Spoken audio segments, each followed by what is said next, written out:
maybe no.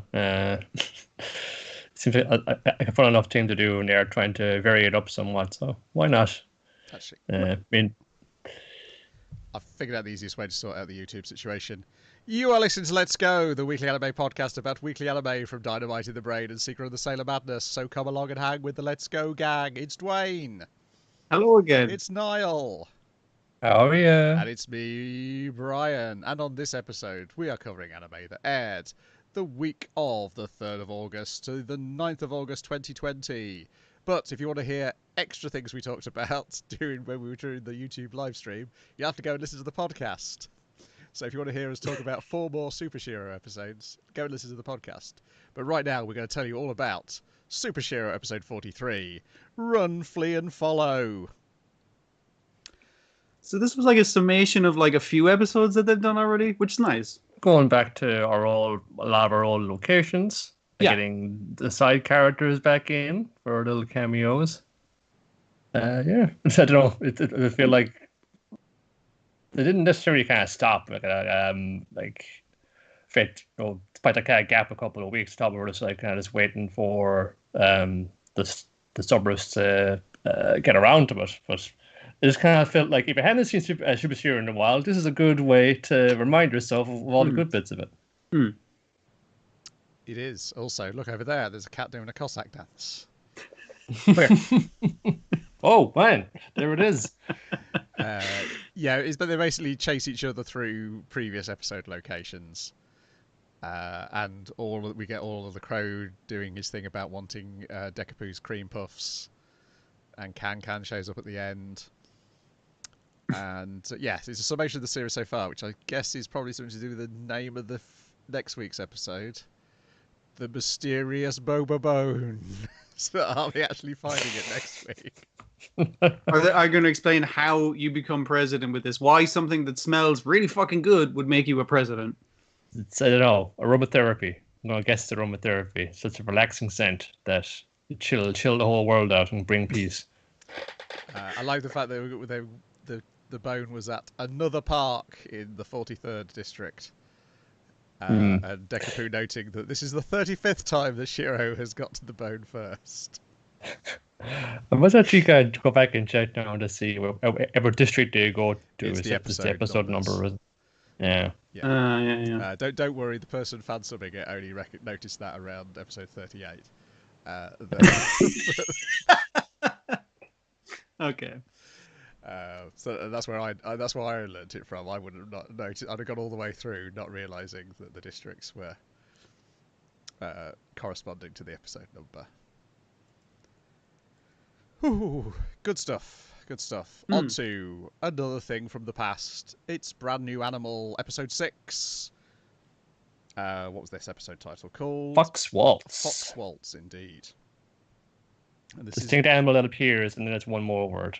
This is the second episode written by Nanami Higuchi of Beastars, as was episode 4. And last week's, I forgot to look it up. I should have thought that it was one of hers. It was a Kimiko Ueno episode.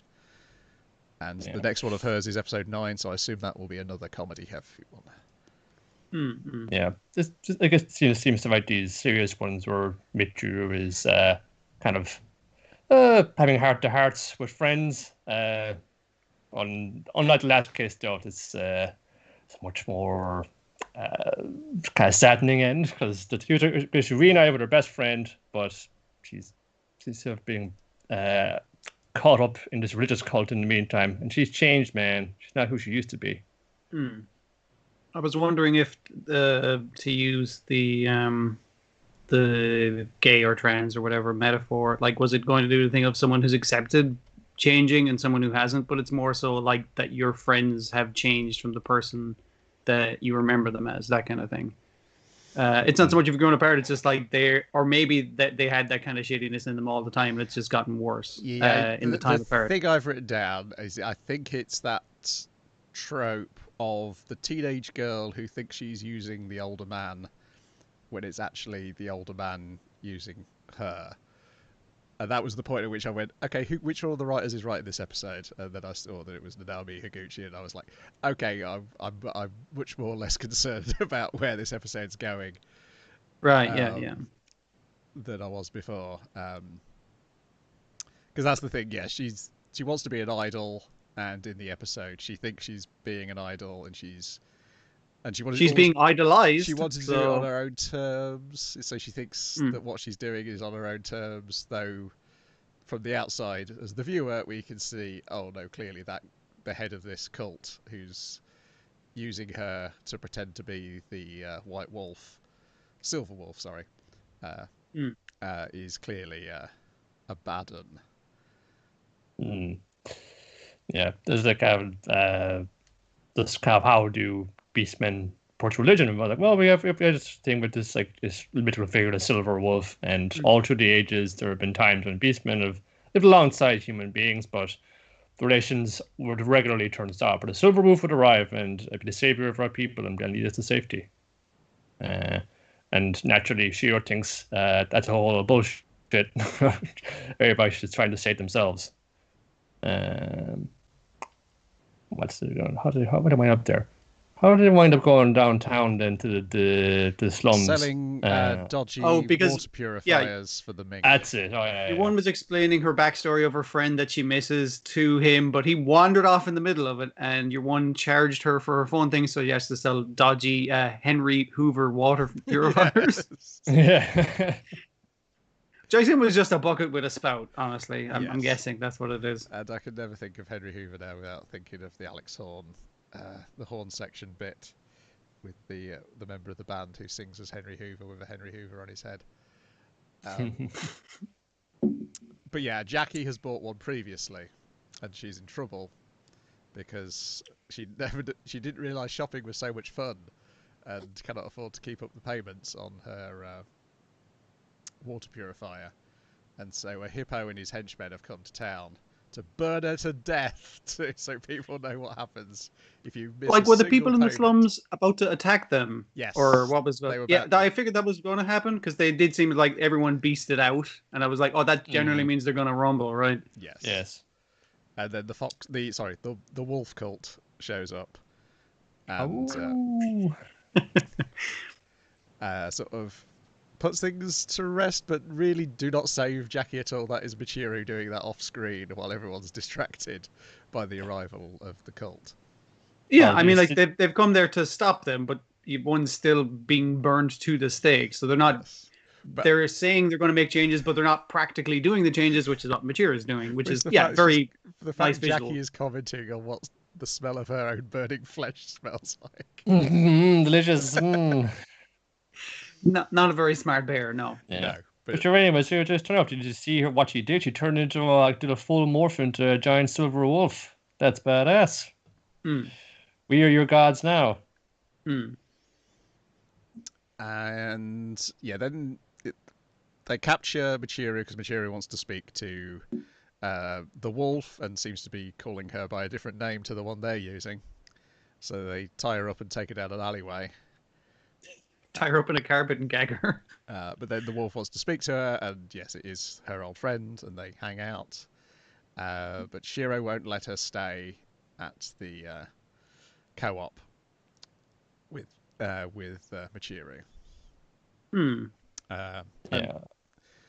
And then she sort of tricks, sort of doesn't trick Michiru into getting her to see the mayor. She manipulates. Yeah. Doesn't directly ask anything, but just sort of like lays in a fucking rope to hang herself, kind of thing. Yeah, and we're getting all these little clues about their past, and like Michiru had pushed her out of the way of a lorry which was about to hit her and broke her leg for a trouble. And then they get into the argument about how you're always trying to. You're always trying. She's like claiming. What's her name? The fox girl? Nazuna. Yeah, claiming that Michiru is always trying to help people because it makes her feel good. As in, like, you're not doing anything. You're not doing good things because it's the right thing to do. You're doing it because, like, you think you're so fucking great. You think you're so great. Oh, I can get you a meeting with the mayor. Lad, you fucking. And it was alone like, It's like, no, dude, you're my friend, But and I know the mayor, so I can make that happen. But it also feels a bit like a mirror of conversations Michiru's had with Shiro in earlier episodes. So I think you're like, it's trying to make you think, oh, Michiru's a little bit more like Shiro than she would claim to be. Yeah, she's definitely more in the same line, like selfless, like him. So yes, yeah, but she's always been complaining about Shiro like taking his time or helping in the first place because she could have rescued herself. Yeah, so it's all these little things to like, maybe they're not so different after all, these two. And obviously, it's quite clear who the Silver Wolf really is at this point. Yeah. So, okay, like, just background thing. It's like all throughout human history, sometimes beastmen and humans get along, but when shit goes sour, the Silver Wolf shows up and sorts everything out, and he's like apparently thousands of years old, and so like I don't know, like a character that lives for ages, like Wolverine or something, for example. I don't know off the top of my head. Yeah. We've seen a guy jump off a building, and he's comes away with nothing but a little like bump on the head. He could have been alive for millennia. Just for every reason doesn't remember about it. Yes. And we've had characters literally think he was as well. For a second, it's like, wait, is that? Oh no. Yeah, well, Michiru has sensed it as well, the presence before. Yeah. So yeah, they're letting the religion in to the city, I guess ostensibly because it will help keep the peace, but obviously the mayor wants to spy on it's easy to keep an eye on them if they're in the city than if they're sneaking around. They're going to keep pushing her in their thing, so it's like, yeah, we might as well get them in officially, get them fucking on the books, and at least they won't be trying to convert people on the sly. Anything else to note? There's a lot of the action's all near the start, and then there's a lot of conversational stuff towards the end. Yeah. I think the other stuff is background. If they were infected with Beastman disease or changed or whatever, it's probably while they were in hospital together. Yeah. And it's interesting that they're both been changed into animals that are known for transforming. Yeah, as well. And not just a fox, but a kitsune, that kind of thing. I think even the kitsune that have more kind of negative connotations as well. Like a tanuki's just like a trickster, whereas a kitsune is like the kind of thing leading kids away, like the fairies kind of thing, isn't it? Call Kitaro in for. The other thing I liked is the way the Silver Wolf story is told is by this children's book that Jem's been. Oh, that's lovely. And that's an imitation of a particular artist's style, and I forgot the name of the woman whose style it is. It looked really familiar. I was hoping you'd know. But yeah, I did like that, and the way it was presented, even in thing, it was like, "Hey, did you draw this?" It's like, "This I'm gonna make my money," says the chicken whose wife is given out that he's showering with feathers again. It's like the feathers clogging up the drain, which is really good. Like, it's nice to have a bit of like Beastman specific home life, but not too different from my own, honestly. Well, you shouldn't change it into your bird form. It's the hair. It's too much hair. It's more of it's turned into a Sasquatch form. It's so relaxed in the shower, though. Okay, moving on, because I don't want to linger too long on any of these things, otherwise I'll just be a pool of water by the end of this. Extra Olympia Kyklos, episode 11, different country, different face. In which the Spartans discuss how wonderful it was to grow up a Spartan. Remember the good old days when you wouldn't be fed, you'd be starved, and the only way to survive was to steal food, and if you were caught, you'd be beaten, not because you were stealing, because you got caught. Weren't those fantastic days, lads? Yeah. Yes, when I was young, they used to throw us off a cliff at 1 year old, and if you died, you're dead. And if you survived, you get to steal for a living. It's brilliant. It's a parody of, I think specifically it's a parody of Japanese, whatever generation had to go through like the Spartan education system and sports training. Right. Who I'm sure there's plenty of them who say kids these days have it too soft. But it still works as a general parody of like any previous generation who complains that the current generation have it too soft. Yes. I had a religious guy come door to door to me one stage where he was trying to, and he apparently lived through the Blitz and shit. And I was like, well, surely you'd say now is better than then because they're not dropping bombs on us. You know, I couldn't get through to him though. But yeah, this conversation starts when they're asking what events they're going to have at their Olympia. And they explain, it'll be foot races and all these things. Now, why didn't you have a good, terrible sports? You should have some Spartan sports, such as making starving children fight over cheese. While you whip them. Cut to an animated version of a specific historical vase. Ah, dear. And then you get a recipe. Oh, yes. The Spartans are insulted when they're brought nice food by the mayor. How fucking dare you, trying to make us fat, you bastard.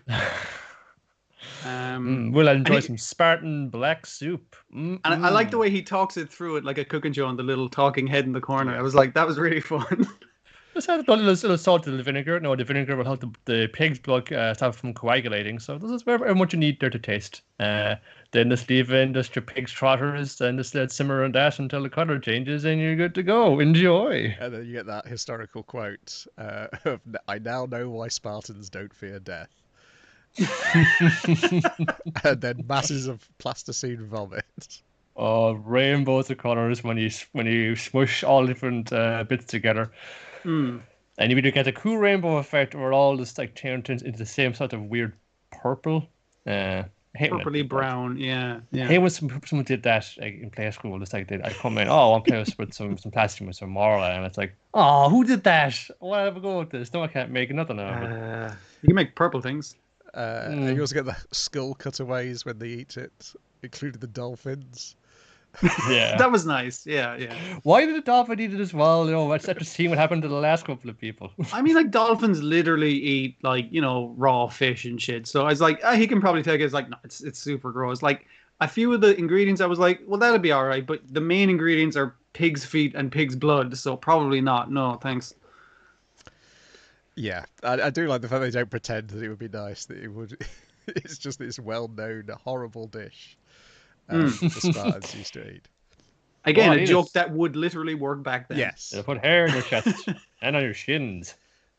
And then we get another song about Spartans, this time explaining like how they don't care about all these various things when they're in their own country. But when they're in somebody else's country, suddenly their morals are completely flipped on their heads. That's really funny, and I feel like that's true to life of a lot of people anyway. Yeah, when they go on holiday, they're a little different. God, speak English, damn it! Yeah, like it goes. Your ways are right way, and anyone who's not doing it your way must be obviously wrong. There's no other different way it could possibly be accomplished, right?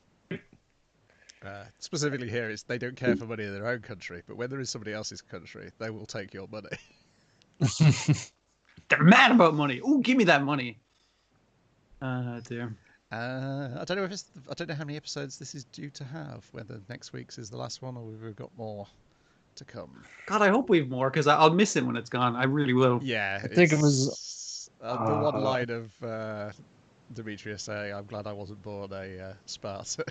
It's like that's the most relatable line I think of the week. Yeah. Can't be cooling down with some pig's blood soup. Not in this weather. Then we've got God of High School, episode 5. God, I should have figured out how to pronounce that. Ronde? /hound. In which a whole lot of fighting happens with different emotions behind it at different points in the episode.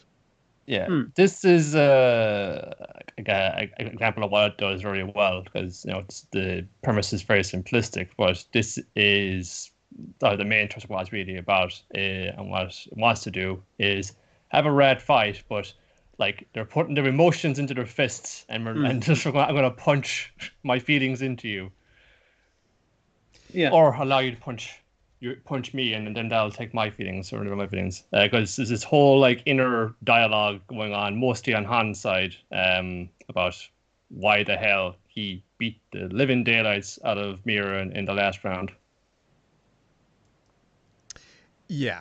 I think also part of it was like, oh, this entire episode is fighting, pretty much. So it's like, how can we make that not repetitive? Which they do a cracking job of. So we get Han's background as a delinquent and his friendship with his dying friend, and we discover that his friend is literally dying as the fight's going on, and his motivations are that if he wins the semi-final and the final here in the preliminary, then they'll use the nano machines to try and cure his friend. In fact, they've already started using the nano machines during the final. So the guy who looks like the devil can't be entirely bad. You say that, but he does like show up during the fight to go like, "Hey, Yes. we already started your friends on the treatment, but he's dead. Sorry. Yeah. Anyway, you get back to the fight. I'll be back. Well, I'll see you later." he wanted to egg on Yeah. Jin wanted to egg on Han because I want you to be representative. I want you to win the final. I don't want Jin Murray to do it. So wherever you need, whoever will motivate you to do so. What is it? Cure your friend? No problem. Beat the crap out of him. We'll sort it out.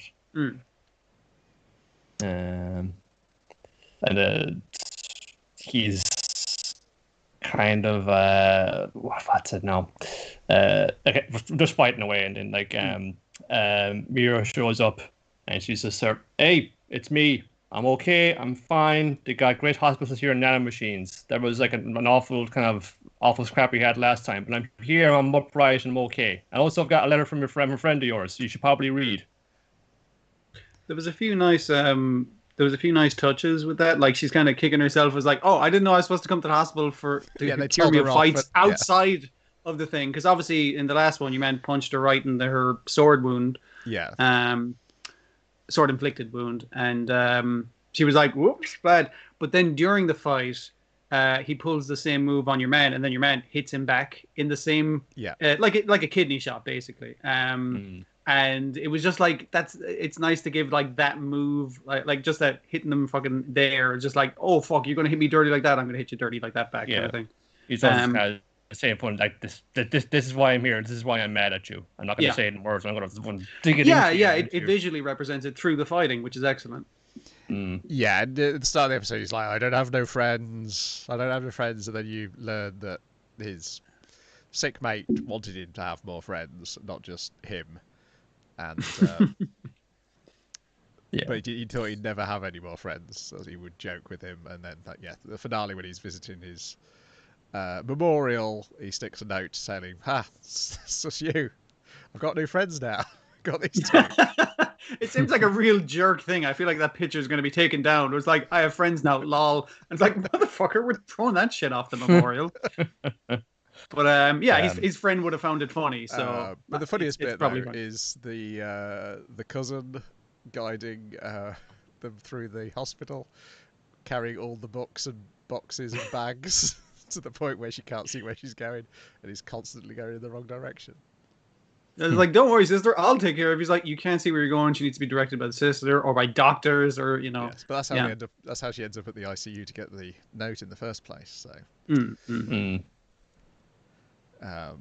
Because as she gets close enough, the detector thing says, "Oh, there's somebody else with nano machines nearby," and 0 hit points. Oh, that's not good. Yeah. So they'd been administering the treatment while the fight was going on, but it was too little, too late. It didn't have a chance to take effect, and so basically, Han's pal just wrote down his last words, his last kind of little written testament to him, and that's what's kind of delivered to him in the fight because. He's been going hell for leather against Jin, but he's used like all his best moves. He's brought out the Azure Dragon, the final blow that we didn't see earlier on. But Jin's still going. He's kind of wanting to know, can I fucking do this? What am I doing this for? But then he gets the letter, and it sort of tells him, basically that's saying to him like, man, I'm okay. Like, you did the best for me. You're fighting for like me all this time. Well, it's not going to go away, but you don't need to do this for me anymore. You should, if whatever you want to do it for yourself. Do it for the friends you're going to have. And then the cat gives him the uplift. Well, I'm going to take on Jin now, and 1-to-1, do it properly. This is about us now and what we have. And he feels that if I've no kind of regrets, right, no kind of like lingering like attachments or regrets about this, I'll be able to accept my defeat. Like once I've tried everything I could, I did everything I could to save my friend, and it didn't work. And now if I haven't got that regret, I can just take my defeat like a man. And the idea that you can instead of like fighting to get someone else to survive, you can fight for what you're looking for. And when he hands her back the letter and says like, "Hey, hang on to this for me," like I don't tell him yet because he'll probably feel sorry for him and he won't fight properly, kind of thing. But it changes the tone of the fight. And Iran doesn't need to be told; he just kind of feels it from the flow of it. It's less about this desperate thing of I am angrily fighting you with no holding back, like cruelly fighting. To just two people trying to challenge each other and trying to push each other to the limit, which is more so what the fun-loving character has been about up to this point. So he can kind of feel it in the flow of the fight, and he starts smiling and enjoying it. Really, really nice that they can do that through, like you said, express that kind of emotional change through the fight. Yeah, it sort of choreographs or kind of sets like up the pace of it, because you have this push and pull between the two lads, versus underscored by this. And as this mental state changes, it's reflected then in the direction that the fight is going. Like if every good fight should be about a good sort of push and pull like that, but they've like really backed that up and elaborated on that with the powerful emotions running underneath the surface. Yeah, it was just good, just telling this story with two guys trading blows. There's more to it. We get a cool fight, but there's many more layers to it than just that. It changes from like a fight that's about personal stakes and desperation, and I mean like a fight is about violence, but about like sort of more so angry violence, to one that's about personal stakes in that you feel like a joy through fighting and pushing yourself and getting to like a new thing where your man's like making up like a move based on the dragon move used on him using his own style. And I was just like, yeah, that's what it's about. Like, changing is improving yourself as a person. Yeah, there's loads of cool shit in it. I really loved early on the early exchanges. You get like these alternate first person views of them one throwing digs at each other, and the guy blocking it or dodging it. That was really nice. Lovely little touches like that.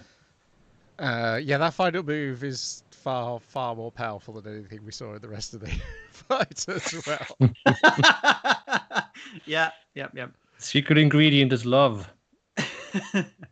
We are seeing. I mean, like we've already seen there's straight up fucking stands or whatever, but the superpowers are seeping their way into the regular fights, which is nice. Yeah, and as they're naming all the Black Tortoise and the Azure Dragon, I was like, bloody heck, I've seen that constantly playing these Yakuza games, particularly 4, when every single person learns each of those stances. I will say, one thing I do like about Yakuza 4 is after you've played the first 3 characters, then you get Kiryu, and Kiryu has most of his skills already filled in because he's that's nice. So it feels good. It's just like you don't have to work from scratch. It's like no, this guy's already badass. Thank God, I already have like the improved evade dash because I have to. That's always so far in. It's like I need that now. Give it to me. Then to the point where you're like, okay, I wonder what crazy things he's going to learn past this then. All the finishers, he's going to like summon a bicycle, smash it over his head. Dear. Next on the list is Fruits Basket, episode 18. Do you want a kiss? Do you want a kiss? Well, I'm flattered, but I'm spoken for. Thank you. Not on the podcast. Dwayne, do you want a kiss? All joking aside, this is definitely is the fucking darkest backstory we've had for the Zodiac members. It's saying something. It sounds like you're being hyperbolic, but yeah, I think you're fucking right. Jesus, fuck. Yeah. So this is focusing on Rin, the horse who we've encountered before, very standoffish. Has had a thing going on with Hatsuharu. It probably still is going on because she's Yeah. keeping something to herself. She's doing this for someone else's sake. And she's also trying to seek a way to break the Zodiac curse. So that's what her little illicit meeting she's been having with Shigure and have been about. And it throws in, like, back then in a whole new light. You think there's something completely immoral and lewd and dirty going on, but she's just sees the same as somebody who's tried before. And she's just trying to pump information. But what do you know? It's got to be some way to break this. But Shigure is sort of despondent about it. It's like, oh, well, I've tried, I've looked, but I can't find anything. You think because I'm so close to Akito, I know all the secrets, but I don't. Like that one, I have no clue. And I've tried, and I really want to get out of this, but I just can't. I'm just tired of it now. So the only thing I can really do is just stir shit up. It kind of just leaves it to Rin, like, I'll just let the people who actually care about this anymore do the dirty work, and I'll profit off your hard work. Don't be looking up to me as someone to be admired or revered. I'm The kind of idea is like, hey, I'm not going to save you. You young people are probably going to save the whole fucking situation, and when that happens, it'll sort me out. So good luck. Which is like, that seems like the dick kind of version of him, but it seems like him throwing off the stuff. It was kind of interesting to get a lot more Rin in this, because besides obviously caring about her ex, she seemed really cold, but like it kind of like puts into perspective everything she's been doing and why she's been acting that way. Yeah, she's not feeling very well. She's just either not eating or she's just completely exhausted, and she's just kind of going around in a delirious state almost. Passes by Hiro and Kisa, and Hiro's mom was there as well. They're talking about, like, here you got like a baby brother sister on the way. Shut up! My mom is so dumb. She's gonna fall over and just gonna hurt herself. So here she comes now. Oh, mom, you're so embarrassing. And then like Hiro catches Rin and say, hey, how's it going? You look so good. It's like, no, leave me alone. Well, you just stay there with your happy family you love so much. It says just because you were there that time doesn't mean we got a whole like connection going on here. You stay away from me. Rin is stumbling around and she's trying to go back to Shigure's house, but she just kind of fucking collapses as she gets in the front door. And then she's looking around. She doesn't know where she's, what's going on, what's happening. And she's a figure in the doorway. It's like, what's that? And it's just Toru. She's obviously worried. Who the hell is Rin? Are you all right? But she starts flashing back to traumatic images from her past of her parents standing in the doorway. And we just delve right down into that. She's... God. So... outwardly, it seemed like, oh, this is the perfect little household. She's got a mammy and a daddy, and they have a beautiful daughter, and it's going to be so nice, and we're going to be a perfect, happy family. But and basically, like the kid at dinner at one stage is like, hey, mom, dad, how come you're always like happy? Are you never sad or anything? Just like a simple enough kid question. It's like, you guys always seem like you're super happy. Are you never sad? And it's slip out. They're kind of like, motherfucker, we're fucking putting up with you all this fucking time, and they like just kind of freak out in her. And I thought it was kind of a nice visual where she's kind of kicked out of the room, and then she thinks she's going to get a pat in the head when the dad opens the door, and he just grabs her by a handful of hair. It was just nasty fucking stuff. It's really fun, harrowing shit. For like a little kid, like that sucks. Yeah. And it wasn't just that one incident, it seems, because you get the sense this is his ongoing fucking ordeal she was going through, and she's going out and going to school. She gets friendly with Haru then. This is back when they're younger kids, because he's just kind of he's a bit of a dope, but he's nice like that, and he's will actually kind of talk to her and play with her and things. But she just fucking like collapses in the front playground. She's brought to the hospital then. And there's Kazuma again, being the best dad. He's being the man there, and just always best Soma, always on hand to help people out, and gets talking to Rewatch at the hospital. We had to call in your parents for the other injuries that we had to treat, and she's like, oh no, don't do it, I'm sorry, I didn't want to get him in trouble, it's my fault. And it's like, wait, her parents, and without saying it, like her parents have obviously been beating her in the background because she had so many injuries, she fucking collapsed as a small child. I'm just like, Jesus fuck. And at that stage, when the parents are called in, they're kind of disgusted with the sight of her, and they're basically disowning her in the hospital. Just nasty fucking shit all around. But at that stage, Haru actually stops being the kind of placid cow and starts being the angry bull, and starts like giving out stink to them. It's like, she's your kid. What the fuck is wrong with you, kind of thing. And he's only held in check by Best Dad there, which is probably good because he's a kid. He couldn't have done much. Yeah, parents just disown her. That I don't care. They're get over us, we're done taking care of you. That's how the arrangement where she was living at Kagura's family's house then. But she was just fucking the reminder of like you see like this daughter and the family that loves her and stuff, and even though they're not, it's not a front like it was with her. The fact that it's like a real thing is kind of like, it still brings up to the fake front that she was brought up with, and the fact that she never had this. Yeah, I mean, she's so constricted and feels so fucking stressed and anxious about the whole thing that she feels physically sick, and she's probably conflating that in her head with the internal injuries that she's fucking sustained. So sort of not being the daughter that they want, or feeling like that she's displeasing her parents somehow, like physically makes her sick. Yeah, it's a considerable fucking amount of trauma that's manifesting like physically. It's so fucking bad. So yeah. But the bright spot in her life is that Haru was always there, and he wouldn't be too pushy about things. He'd just be his easygoing self. And then they meet each other. They're playing in the playground together. Then they're going to separate schools, meet after school, and they chat about stuff. And then they're going to cafes together. And then obviously it's getting closer and closer. Mm-hmm. And Haru says straight out in his dumb ass but straightforward way, "Hey, man, you want a kiss?" He's like, "Well, no, we couldn't. No, please, no. Akito he'd have a fit if I said, but like, no, man, let's just do it. No, fun." It's kind of like very just plain simple thinking of like, it's like, well, it's not like I'm going to kiss anyone else. It's not like I love anyone more than you, right? And she's just like, I love you. But it's like, oh shit, I've admitted it. Didn't want to admit I could do that to another person. Kind of messed up from that now. And wouldn't you fucking know it? Akito gets fucking wind of it. Yeah, from someone snitched. And could be. Akito just fucking, that's fun savaging her, and like, who said you could do that with one of my belongings? Haru belongs to me. You belong to me. I don't even value you that much. You're completely worthless.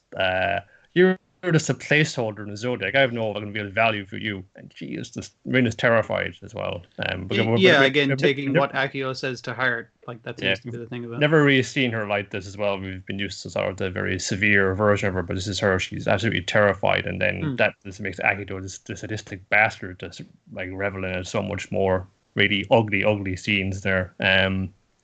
And to cap it off, then he pushed her out of a second-story window. And this is where our sheep kid sees her getting pushed out, and he couldn't do anything to stop it. So obviously he's still blaming himself for that a bit. Not that he could have done anything. Yeah. But she's just lying down, bleeding out. That's where obviously the scar on her shoulder comes from. Hitting the big fucking rock in the garden. And she's bleeding out, just kind of like not just out of it. Is pretty rough. Yeah, that's what we saw her in hospital when she was first introduced in the series. Yeah. And from that, and that's when I got to break it off with Haru, because if Akira will push me out a window, he could probably do the same, if not worse, to Haru, and I can't bring that down on his head. That's why she's doing it, man. She's a good cop, but she's too far like into this persona. It's fucking just like really harrowing, really intense stuff.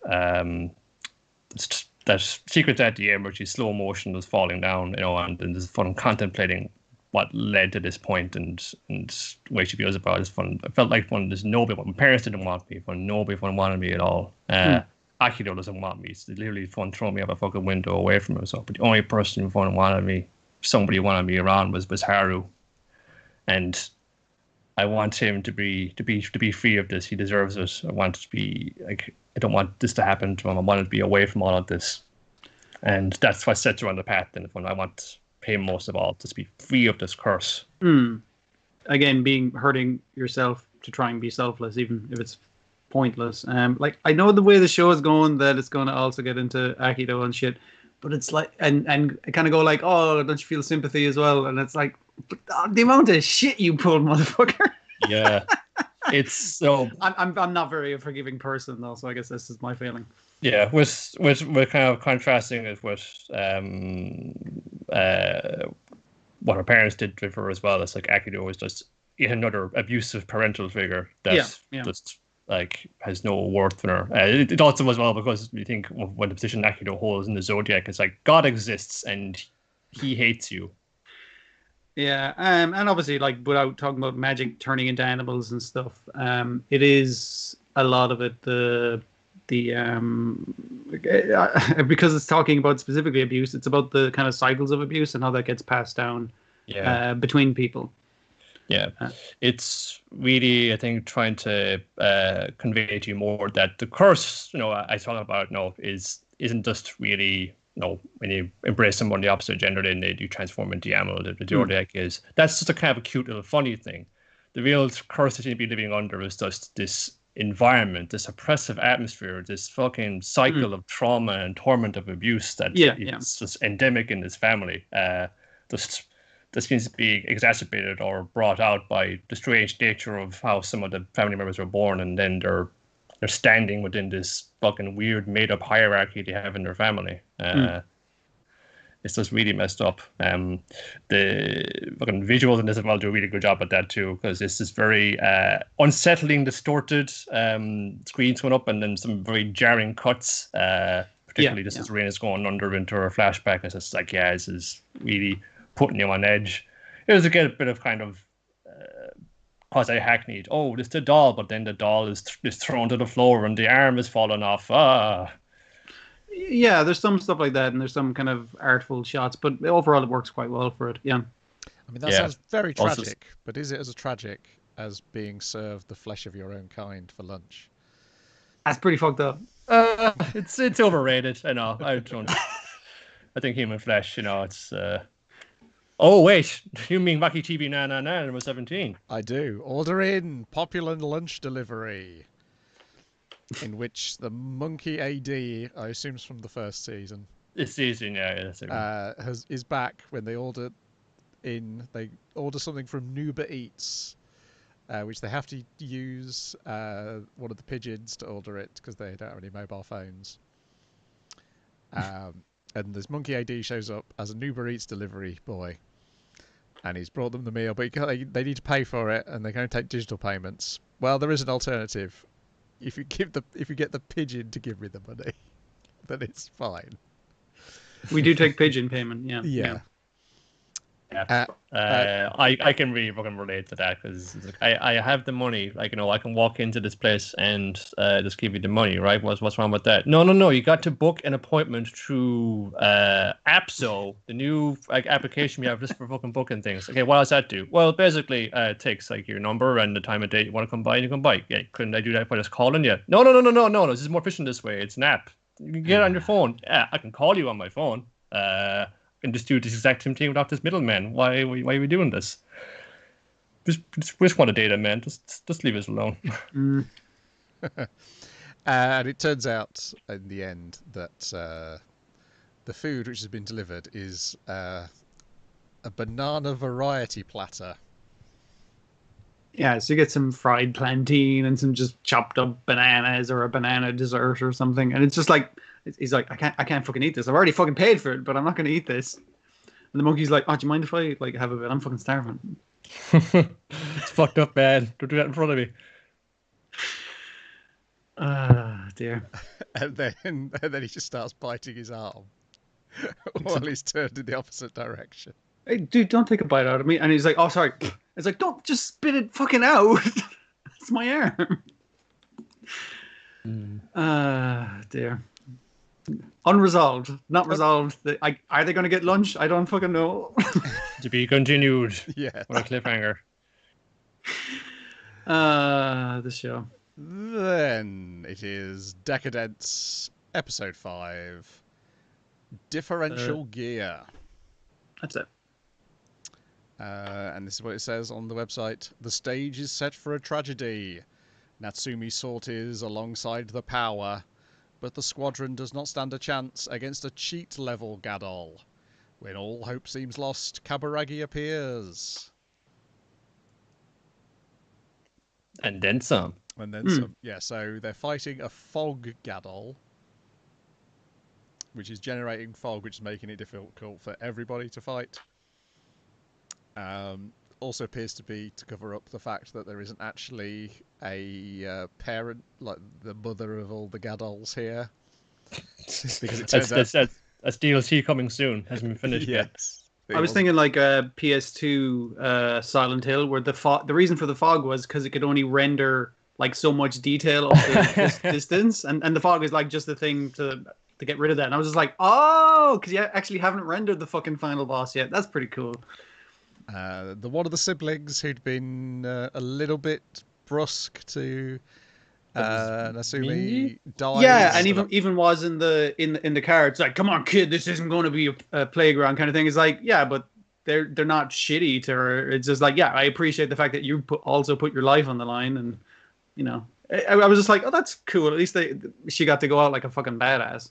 Well, I think she's still alive. I don't know about that, man. I don't know. One of the three is alive. Two of the three are alive, but the muscly woman, I'm not sure she survived. I don't know. She was still breathing after she closed her eyes. I think she just pretty horribly injured. It wasn't like one slash. It was like all the slashes through her body. It was just like, it doesn't look good. But yeah, it was a pre-stage. I expected, this is going to like come back on her after her arm gun went off in the last episode. But she's actually all right about it. She's like, no, I know you did. No, I can't bear to see like kids like you get chewed up on the battlefield. Not anymore. Ugh. And then Kaburagi shows up and saves them, and then we get like 1 hour earlier. Because he's like, it's a hopeless fight. Let's just leave. And he's like, but she's like, what about the other two there? Yeah, and we basically get confirmation that the Gadols are also part of the system. We get Sully and Sunny, two Gadol developers, I guess. Yeah, they have to patch through something that's not fucking finished. Yes. Yeah, because Kaburagi manages to kill the cheat Gadol, the one who can't be beaten because it can just heal itself. Because your one, like when she went in and fought it, like with new resolve after your one dying, she does really fucking good. But then it like pulls the spear out, like it seems really intelligent, and the wound closes, and I'm like, hang on a sec, that's fucking cheap. It's funny. It's some kind of PvP combat here. Right? I was half wondering, was it possibly somebody on your end controlling it, which is why it was so intelligent. Because, I mean, like, you can control the human body, so why not the Gadol as well? And to make it super cheap, that'd be a good way to do it. So, yeah, the Kaburagi shuts it down by just, like, stabbing it, like, so many fucking times in the head. Well, yeah, and also... He also removes his limiter. Yes, he does that as well. Because I like the way, like, when she kind of runs back in to save the other guys, she's talking about, I did this to, like, push myself past my limits, and he's remembering that guy who died... and he's like, oh shit, yeah, they're putting themselves on the line here, and so he does the same in order to save her and get them out of there. But then that causes the Stargate Gadol to appear, who isn't finished. It's like, just push it through. It's not supposed to happen. Just push through the big boss. It's DLC. It's like I suppose there was some. Yeah, it wasn't supposed to appear at all. Some kind of like trigger broken. Yeah. Yeah, where at the end, you know, they were meant to be that fog Gadol eventually, but not at that point, you know, and that would trigger like, oh, this is at the new event. Ooh, this is what you're fighting now. Yeah, so I guess the plan DLC. Yeah, I guess the fog Gadol would like decimate the forces and force them to retreat. Yeah. Then they do their new season event where the returning heroes would reappear. And then they take on this big boss when it was finished. When it'd be level ready 70 character or above. Yeah, exactly. But yeah, they managed to defeat it between the Kaburagi and I forget the guy who's the captain. We also learned that like all of the other crew are also little robots. That's pretty fun as well because he's there. It's like this isn't supposed to go down like this. It's like if we actually got hit by that, we'd be fucking lost. It's like Yeah, because one of the crew's like, why can't we just ask them to stop it? Just switch it off. It's like, no, we're going out live. Oh, shit! Go to. Wow, what my amazing climax to this special event we have having in Deca-Dence. So, like, you have those guys who are behind the scenes, and there's like two people they're trying to trick. One, the fucking humans, and two, the little robot guys who are watching it, thinking it's like a live event where anything can happen. But it's like, no, it's a scripted fucking DLC story kind of thing. So don't worry about it. But then the story goes off the rails, and they're like, oh shit, they have to keep the lie up to both sides now. Yep.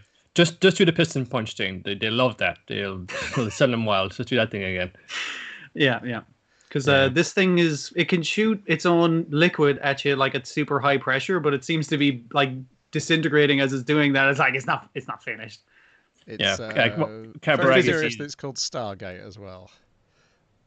Like the DLC was going to be set in. I mean, like they already fight in 0G, so for the next like levels to be set in space, I was just like that'd make sense. Yeah, Cabaret like knocks out the leg. Wasn't quite done. It was kind of weedy, and that gives them an opportunity to punch it, and the entire mountain behind it. And it's like, oh, it's exposed in this, but there's nothing in there. So I didn't just kind of bit. That was the final victory. We've done it. All of the tankers, all of the actual human cards. Standing on Mount Everest going like, wow, it's a day that we finally live without Gadol. Wait, what the fuck? Why is the sky rising in? Fog of war drops, and then, oh, there are new worlds out there with even bigger monsters. It's like, oh, what the fuck? And then the gears, like the front players are like, oh, right, yeah, we're going to be new levels coming, worlds coming soon. Can't wait to start playing around in those. But Natsume's ashen face is such, what the fuck? And then flashes back to what Kaburagi and Wards are about, that the war is never over. And Kaburagi basically says, look after your dog. I'm off. And she kind of looked around and he was gone. And I was like, oh, was he de-resed? No, he just walked the fuck away. Yes. And meets him which is kind of funny.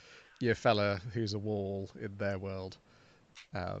He needs Avatar, I guess. Yeah. Yeah, and he wants him to say that the world doesn't need bugs, but he says the world needs bugs, and so Kaburagi dies. End of series. No, I'm sure he'll be back next week. Well, I mean, like all he did was kill his Avatar. So yes, yeah. In the preview, that's the other thing, like in the preview on the YouTube channel, that crazy-looking, old-looking beat-up one is in it next week. I noticed in the opening, he's with the guys who were decommissioned, the rankers who were decommissioned earlier in the series, and also that other one who we've not met yet, the lady robot. Yeah. Yeah.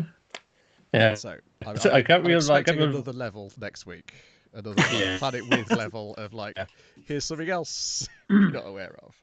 I kind of fucking close to Red Dead. I figure it's going to be buggy as shit, but as a person watching it rather than playing it, I think I'm going to enjoy it more. That is exactly what this episode reminded me of, particularly today. It's like that's not supposed to happen. Dear. Yeah, not class as well. Oh yeah, for sure. It's good to see the giant piston punch animation again, but there's some cool stuff going on with her fighting monsters of various sizes. Yeah, this feels like, in terms of the keeping up the standard, this is like Listeners was last season, in just consistent throughout. Yeah, I was reading up on some of the history, more so how like the Nut Studio came together and all that, and they wanted doing this for a good couple of years now, I think 4 or 5 years. But the problem was that everybody involved in this was doing too well and doing too good on other products. So I had to wait until okay, we need you're being too successful. We gotta wait until get all you dudes in together. And I think this is coalescing into this amazing whole, and it's even bringing in like the different schools, how they could have such an art design style for the quote unquote real world, and then the art design for the cyborg robot world, how they just like can mix and meld together so well. Just cool stuff. Righty ho. Then we've got Appare-Ranman, episode 6. I am Gil. Except by the end of this, I was like, I'm pretty sure that's not Gil. And then I saw what the next episode's called, and I was like, okay, excellent. That is exactly what you wanted me to think. So this episode is a lot of basically giving you an idea of what a lot of the racers are like in their approach to racing. So you've got Appare is constantly beautiful minding it and calculating shortcuts. Oh, that was class when they're trying to dodge the oncoming train. We get the Dr. Stone calculating like 3 seconds the angle, the force you need to apply at this point to bypass the train. I was just thinking like Mario Kart 64, where you're just like, okay, can I go full pelt at this train and I'll just fucking make it? That's TJ and Dylan. Yeah. That's their method, which worked out for him. So. And Al's playing it safe because he doesn't want to risk the vehicle. He worries about it for a bit and then realizes he's got to play by on his terms and do it as he wants. And Chase and Gil are Dick Dastardly and Muttley. They are so Dick Dastardly. And I love the fact they just went straight up. It's like, hee, we're going to sneak ahead and do all. And I was just like, fucking A. Excellent. Yeah. Love it. They're going to block in the Valley of Despair with dynamite. And the henchmen are like, why don't we just kill everybody? And then like, Chase is like, yeah, but then they'll cancel the race. We need the race to actually take part. We can kill a few of them. Well, no, they was like, if somebody dies, it doesn't matter. But then later on, when they appear to be wanting to kill, is Hotato? Is that the kid's name?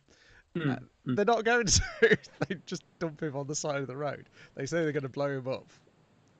And they don't I think at all. Yeah, it must be like a lot of being a bandit. It's just like, just the presence of saying, I'm totally going to fucking kill you. It's like, I'm not really going to fucking kill you. That one brief shot where you see Gil's eyes when he's putting his mask on. And he seems it seems like his character design is very kind-faced. Yeah. But doesn't want Hotato to see him. Yes. I feel like he knows Hotato, but I don't get the feeling that Gil's the murderer at all. No, but he specifically has the tattoo on his arm rather than the neck. Yeah. And I'm not even sure this is Gil. I'm not sure. I'm reasonably sure it's not. I'm guessing they're Gil's gang in that this guy is playing the part of Gil, and they all joined up. It's like, hey, you want to join Gil's gang? And they're all like, yeah, totally. Like none of these guys were back when Hotako's dad was killed, that kind of thing. And Richard Reisman is clearly super sus. Oh my god, nice. Yeah. Tries to run them off the road. It's like, sorry. And when he sees Hotato, he goes, to avoid an animal that was banged right into you. What a cute I'm just a regular bounty hunter, and I saw some bandit guys outside of town. You might want to check them out. And it's like, what are you doing, bud? Yeah. Dude. Here, you have the kind of facial adornments on there. You got the gloves. You're voiced by Kenji Rasuda. How could you not be a pet guy?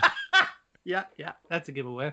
I mean, we also got, I forgot as well, we got another Kenji Rasuda voice character appear in the shadows at the end of God of High School. I thought, this the guy cannot play anything but the sinister, but very polite and calm dude, can he? But one day he'll play the deep and smooth voiced hero, but up until then, it's going to be the deep and smooth voiced villain. Yeah, that was him in Copcraft though.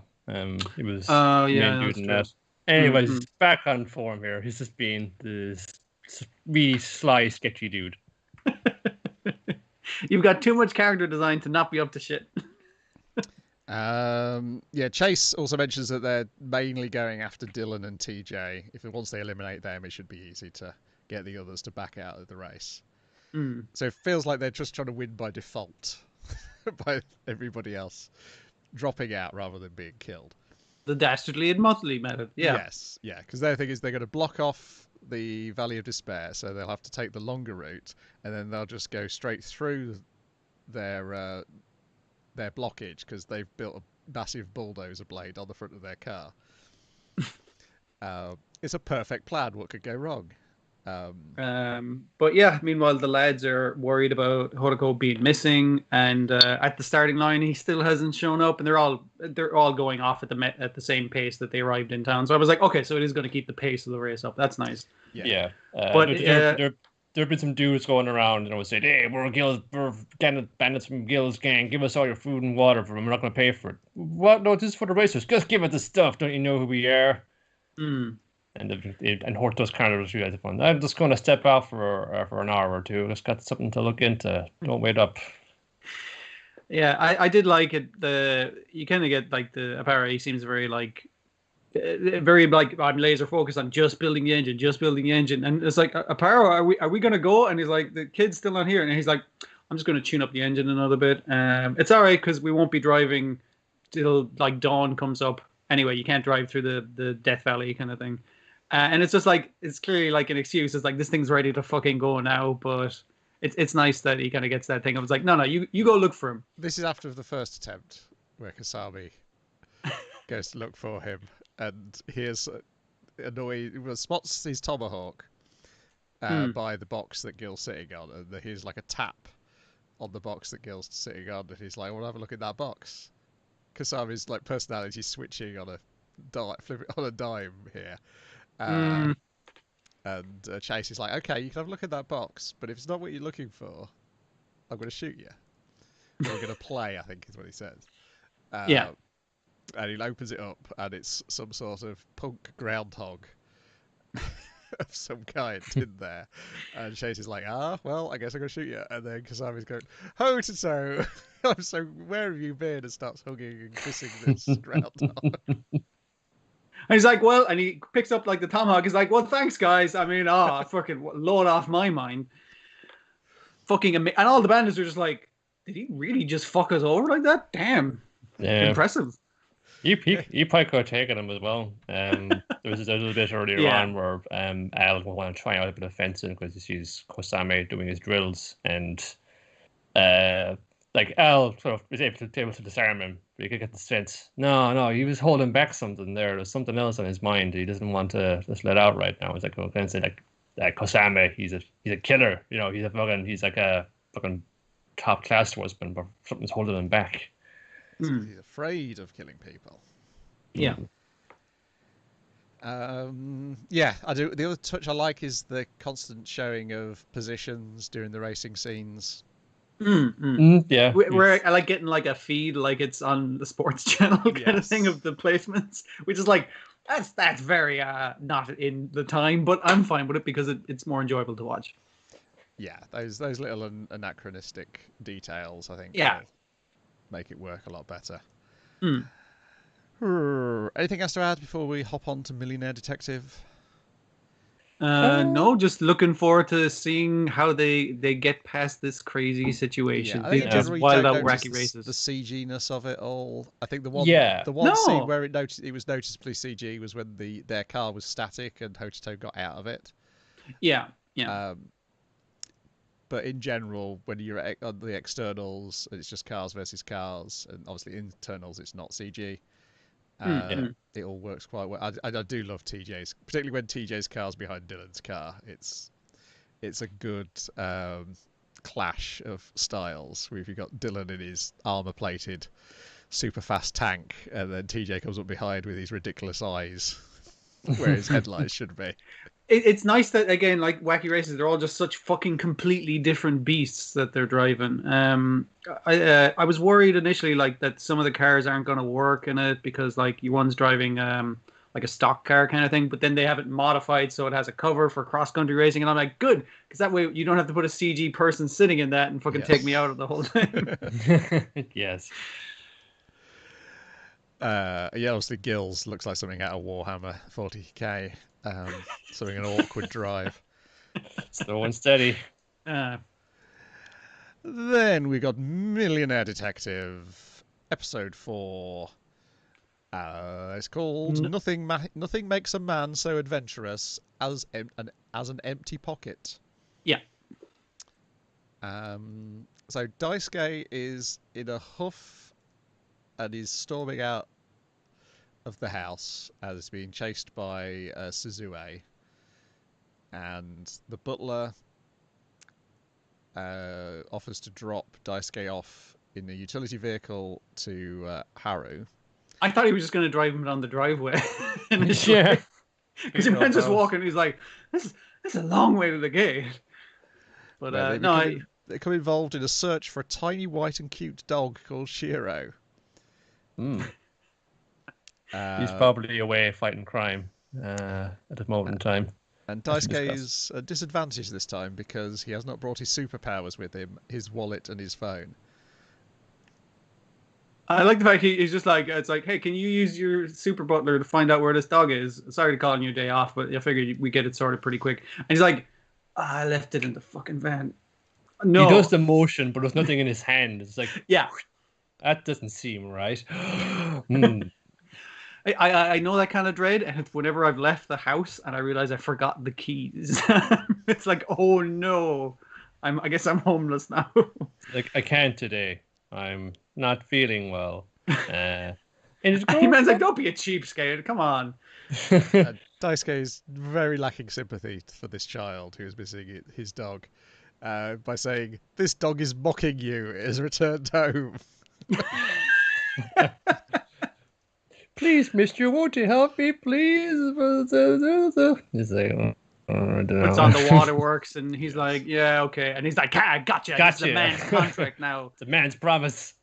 I thought the voice of the kid was the weak bit because it's a woman doing the voice and it just sounds like a woman. It doesn't sound like a small boy. Yeah, when they said it's like, oh, this is a small boy, and I was like, oh, I thought it was a little girl. It was the and then I like the character. But as they're searching for the dog and discussing the dog and the dog's ability to get back home or otherwise, then we cut back to Daisuke's house, and then it goes, here's the metaphor, ladies and gentlemen. Daisuke, too, is a little lost dog who doesn't know his own way home. Yeah. They also discuss what possibly could have upset him, and they boil it down to two things.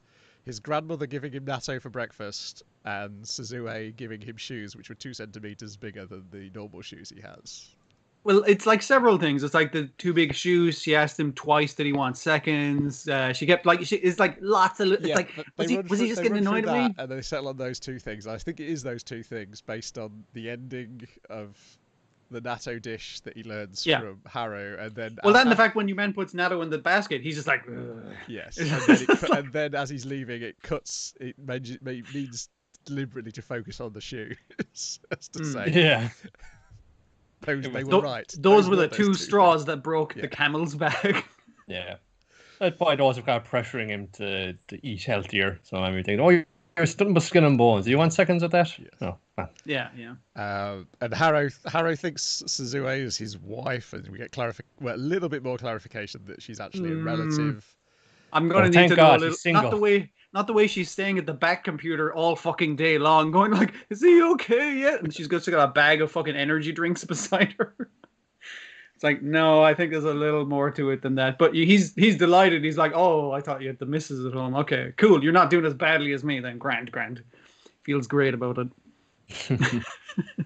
I just think, I was on the phone. So thank God Daisuke is single. So Yeah. our cute little home life team I'm going to have here, where I make home cooked meals with love and great care, able to romance him. But I don't know that yet. Force you to watch my favorite TV show as well.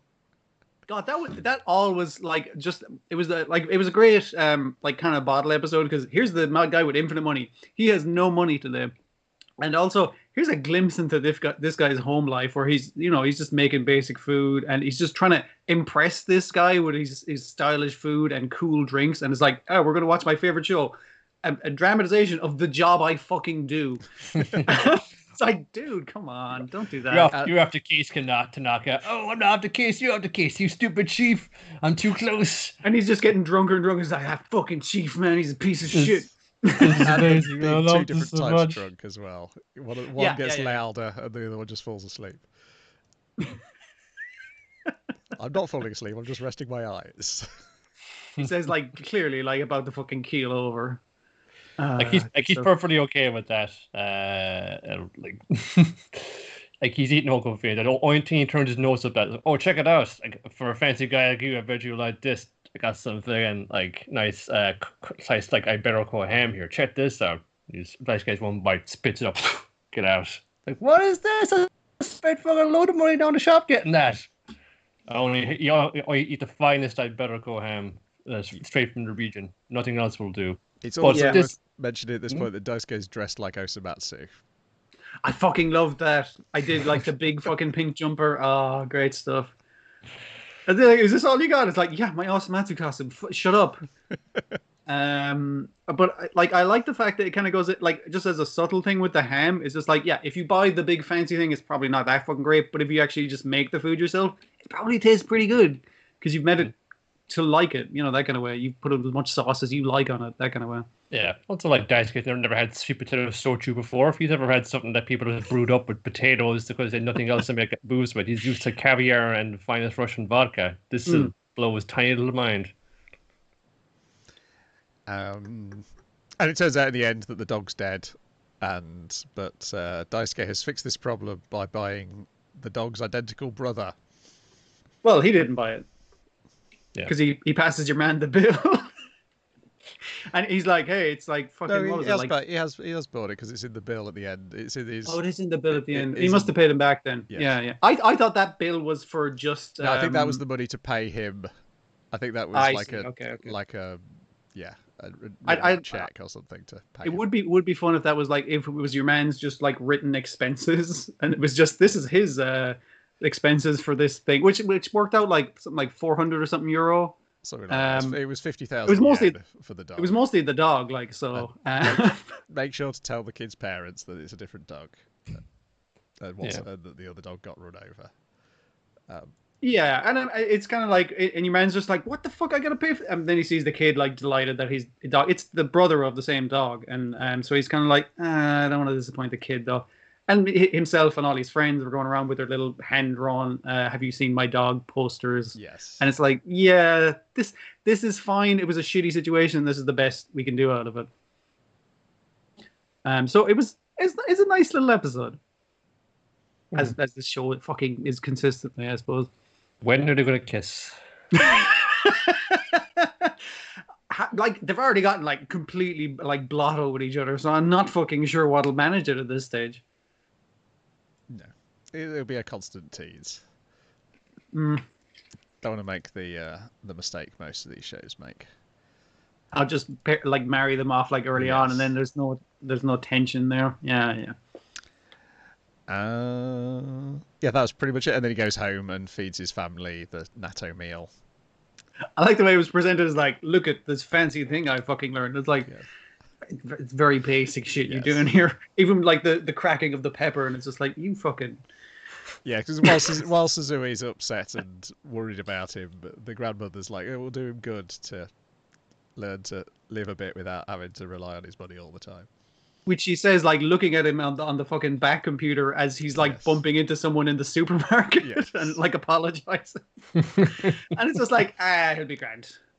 Fucking day sleeping in the bathtub. It'll do him good. Humbling. Yeah. Mm-hmm. And then finally, Healing Good, Pretty Cure, episode 19. Save rates, Wind of Prayers, and Miracle Girl. I don't know why it's always rendered that way, because it's clearly latte. Because latte, coffee, is kind of a sweet little thing. Nice thing for a sweet little dog. Her mother was called Lady Teatine. We got a whole theme going on here, but whatever. But puppy is sick from a non-giant monster related illness. And it's like, yeah, that'll happen, or diseases out there dogs can get that don't involve giant monsters. So you just got to listen, mind the dog's got a bit of a little cold here, so just mind the dog. And I feel like, we're going to mind the puppy, we're so worried about you. And it's a good episode for kind of giving some characterization to the cute little mascot then, because she feels weak and inadequate, because it feels like everybody's always taking care of her. Sure, she serves at the purpose of being like the early warning alarm for when the monsters show up, but it just feels like, then I get sick and you got bust your ass fighting a giant monster to make me feel better. I feel like I'm really holding people back here. you're into kind of flashing back to her ma'am, the lady T18 in the garden. It's like, no, well, you're going to be the queen one day, kid, and you just in your own way, you just got to be strong. You got to be a strong leader. But it happens that while she's sick, the alarm system doesn't work. So that gives time for a monster to run amok up on top of the mountain there, which escaped their knowledge, such as the fact that it's only hearing reports from local townspeople, like they dial, I don't know, get a phone call at Chiu's family's inn and saying, giant monster on the mountain, Jesus Christ. Okay, make sure the guests are well are taken care of and safe. It's amazingly how quickly the town has adapted to regular giant monster incursions. So they're sort of used to it, not wondering where they're coming from, what's the government or all the authorities doing about this. This seemed to be like fairly easy going. Like, oh yeah, those 3 girls will show up and kick it to death, won't they? Yeah, it'll be fine, But the girls guy got up there and take it out. I was initially thinking, oh, because Batati Moody is lurking around, he wants to cause some trouble. He's looking around, why will I turn into a monster today? And I'm thinking there's a windsock up there. I thought, windsock, okay, because you've had a few lazy ones in the last while, lads. I mean, one of them was a discarded Wellington boot. What's a windsock going to be like? It feels like you're kind of really phoning it in now. But it was a pretty cool looking monster, in fairness. It had a sort of windsock hula skirt and then a Kamen Rider-esque flowing scarf as well. So it wasn't that bad. But I guess it's had time to grow to a larger size in the delay getting there, and it's starting to overpower the girls. It's snatched up in the tendrils, and then Latte can go and stand by helplessly. It's like, oh, they're fighting for me, and they're getting messed up, and it's all my fault because got here too late. Now it's huge, and this feels completely useless. But then flashing back, you gotta be strong, Latte. You gotta be a good leader. You gotta be the queen. And then you get the little puppy dog summoning up all her will and gumption, and she starts biting on that giant monster's tail. It's like, oh, I'll bite the shit out of you. Come here. This thing is like 1,000 times your size, but you're going to try anyway. It keeps getting batted back, but keeps coming in, trying to bite the tail off.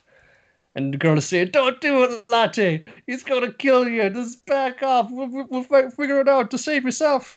And then Lady T18 trapped inside the Kuro Oasis garden. Just like, I can feel my baby, my only baby. She's in danger, but I'm powerless to help her.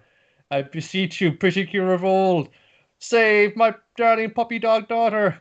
And flash of light, a tornado of lilac, and then who is this? Who is that? There was another pretty Kuro lady there. And just deftly, elegantly, dispatches the monster.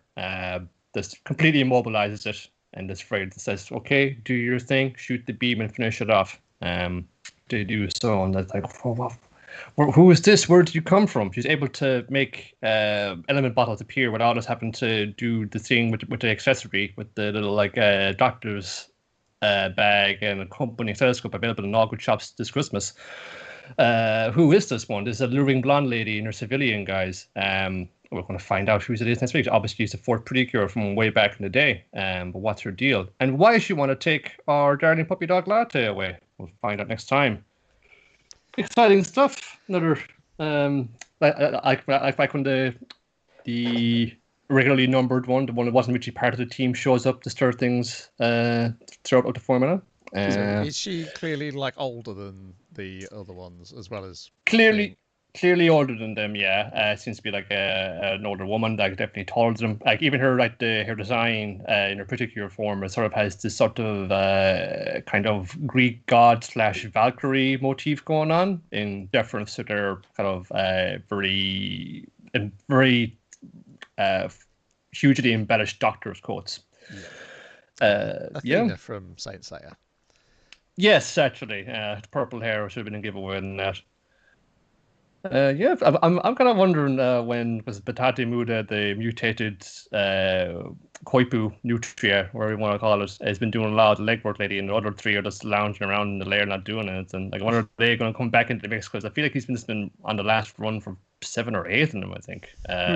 He's a new hire. I was trying to impress the senpais in that, but I kind of wanted to bring those other 3 back into orbit somehow, because they're fun characters too. Well, yeah, I'd have thought, well, is he Yeah, has he been around for basically this second Kerr? Is he like the second Kerr villain? Yeah, I suppose. But it isn't like the other three like are dispensed with. They're just still there. They're just lazy. But I suppose now we're going to have like four villains. I mean, now we're going to have I guess 4 pretty heroes to pair off with them now. So I guess maybe they'll see some more matchups then down the line, which was pretty fun. Always a good time with this. And I'd seen this puppy dog summon all their fighting spirit and start biting a giant monster in the tail. It's like, grr, I'm gonna gnaw you. Go get him. Good characterization in this fight for the cute little dog character. He's got enough skin in this fight as well along with the rest of them. Suzuko Mimori is doing the voice of Cure Earth. Apparently. There we go. All right. Well into her playing adults part of her career now, I guess. As opposed to playing children who tell you that they're 30 years old in DD Fist of the North Star. Okay. That is it for this week, unless anybody watched any of One Piece. I watched half of it. It wasn't worth commenting on, I thought. All right. I like the bit where Hio finally does something.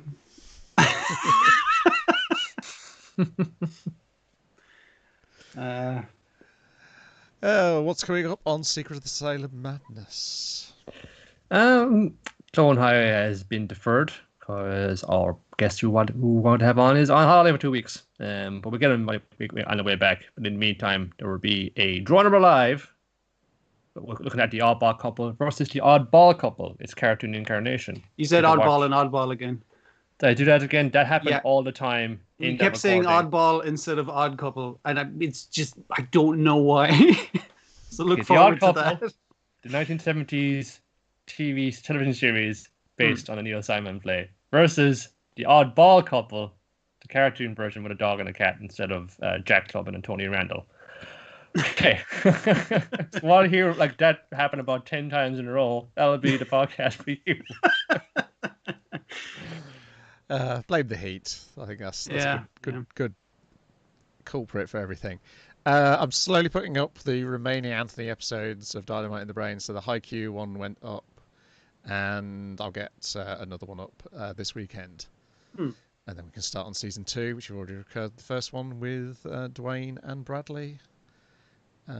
Which should be up before the end of August, because I'm going to do an episode with Bradley that I want to get up ASAP. Because we'll be talking about Tiger Mask, but we'll also talk about the New Japan show, which would have aired the day before. Cool.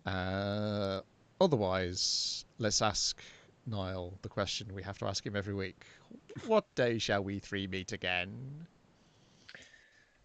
I divine it. I look into my scrying glass, which is this empty glass of water with the ice already melted, and August 18th is telling me the tea leaves that August 18th for 7:30. Excellent. What you say? Updated the calendar for that.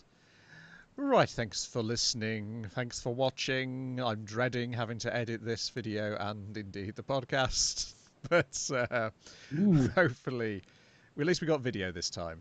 Let's look on the bright side after last week. I don't know why my regular camera is working now. With the new camera that I set up isn't fucking working, and it's just like gag. I got jealous.